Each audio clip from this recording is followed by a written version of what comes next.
Hi friends, ఈరోజు మీ ముందుకి మనశంకర Varaprasad original కలిసినంత మాపి website వేసిన కలిసినంత నిర్మతలు వేసిన కలిసినంత ఇందులో ఏది నిజమో ఒకసారి చూద్దాం. ఇదేంటి భయ్య ఇన్ని కలిసి రావడం మీకు డౌట్ పడవచ్చు. అవును, ఏ సినిమాకి ఈ విధంగా కలెక్షన్ వేరియన్స్ రాలేదు. భారతదేశ సినీ చరిత్రలో మనశంకర వరప్రసాద్ గారు సినిమాకు వచ్చినట్టు కలెక్షన్ వేరియేషన్ ఏ సినిమాకి రాలేదండి. ఒక్కొక్కరు ఒక విధంగా చెప్తున్నారు, కానీ ఒరిజినల్ కలెక్షన్ అంటూ ఒకటి ఉన్నాయి. ఆ కలెక్షన్ అతి త్వరలో బయట పడబోతున్నాయి. ఈ వీళ్ళ పరువు వీళ్ళే తీసుకుంటున్నారు. మరొకసారి ఫేక్ స్టార్ అని నిరూపణ అయింది. గతంలో గేమ్ ఛాంజర్కి వేసారు, ఇప్పుడు మనశంకర వరప్రసాద్, లాస్ట్ టైం ఓజీ. ఎందుకో మరి వీళ్ళు ఫేకు హీరోలు హీరోలు సంబంధం లేకుండా మాపి వెబ్సైట్లు ఉన్నాయి. ఆ వెబ్సైట్లు బాగా రుద్దుడు చేస్తున్నారు వీళ్ళు. అయినా సరే నిజాలు తెలిసిపోతాయి ఈ రోజులు. అప్పుడు రోజులు కాదు, అప్పుడు ఏదో సరంజి గారికి 9 ఇండస్ట్రీట్లు అని చెప్తున్నారు. 9 ఇండస్ట్రీట్లు సిగ్గుండాలి చెప్పుకోవడానికి.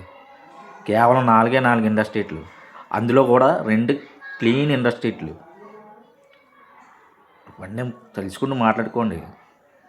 మన వెబ్సైట్లు ఉన్నాయి, ఆ వెబ్సైట్ని మనం చూపించేద్దాం, అయ్యా నింపుతారు జనం అంటే అది నిజం అవ్వదు. జనాలకు తెలుసు ఏ సినిమా ఎలాగాడిందో. ఇంకా మనశంకర వరప్రసాద్ గురించి మాట్లాడదాం. ఇప్పుడు ప్రొడ్యూసర్లు అంటే నిర్మాతలు అయితే 400 కోట్లు వేసారండి. 400 కోట్లు గ్రాస్ వేస్తారు.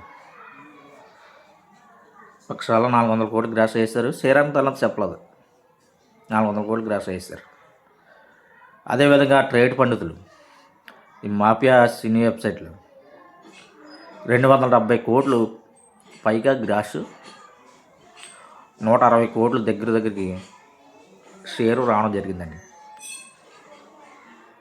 ఆ విధంగా చూస్తే సినిమా 160 కోట్లు బ్రేక్ ఈవెన్. కాబట్టి వీళ్ళు చూపించే ప్రకారంగా అది యాక్చువల్గా బ్రేక్ ఈవెన్ 150 కోట్లు.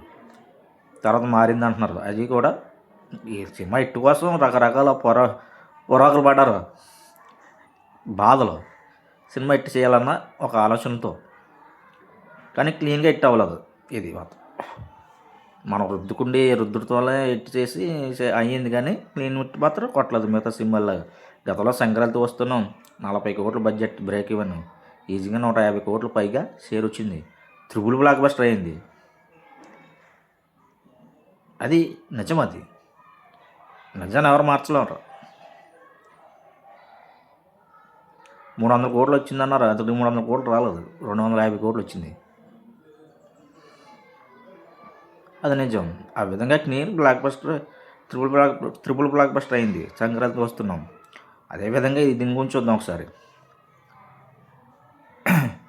ఆ విధంగా 102 కోట్లు బేకరీ నుంచి వస్తే 50 కోట్ల పైగా లాభాలతో 40 కోట్లకు పైగా లాభాలతో సూపర్ హిట్లో నడుస్తుంది. ఇంకా ఈ సినిమా పడుకున్నట్టే ఈరోజు రేపు ఏదో గ్రోత్ చూసి ఒక 70 లక్షలు 80 లక్షలు షేర్ రావచ్చు, కానీ 2 రోజులు కలిపి 1.5 కోటి అలా షేర్ రావచ్చు. ఇంకా సోమవారం నుంచి ఇక సినిమా అయిపోయింది, ఇక పని అయిపోయినట్టే. కేవలం 20 డేస్ ఇది లాంగ్ రన్ కొనసాగింది ఈ విధంగా చూస్తే. కానీ ఒరిజినల్ కలెక్షన్ చూస్తే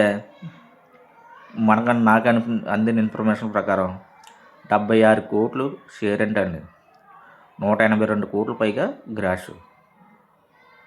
అంటే వీళ్ళు ఎక్కువ రుద్దుడు వల్ల, వీళ్ళు వెబ్సైట్లు చూపించడం వల్ల జనం నమ్ముతున్నారు అనుకుంటున్నారు, కానీ అతి త్వరలోనే ఒరిజినల్ కలెక్షన్ బయటకు వస్తాయి. గతంలో ఖైదీ 150 కూడా అలా వచ్చింది. ఒరిజినల్ 250 కోట్ల పైగా గ్రాస్ చేస్తే అప్పుడు సంచలనం అది ఇది అని చెప్పి, బాహుబలి తర్వాత ఇండస్ట్రీ అని చెప్పి అదే రుద్దారు అప్పుడు కూడా. ఆ తర్వాత లాస్ట్ రాబడికి ఏమైంది, 164 కోట్లు గ్రాసు, 72 కోట్లు 75 కోట్లు షేరు రావడం జరిగింది.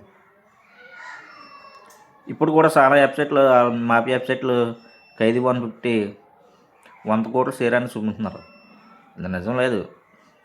మనం ఎట్టు కొట్టాలంటే ఏదో తోకలు తగిలించుకోవాలా, హీరోని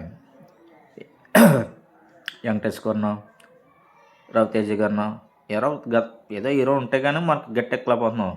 పైగా మళ్ళీ అది కూడా సంక్రాంతికి వస్తే గట్టెక్కుతున్నాం. అది థ్యాంక్ యూ వెరీ మచ్.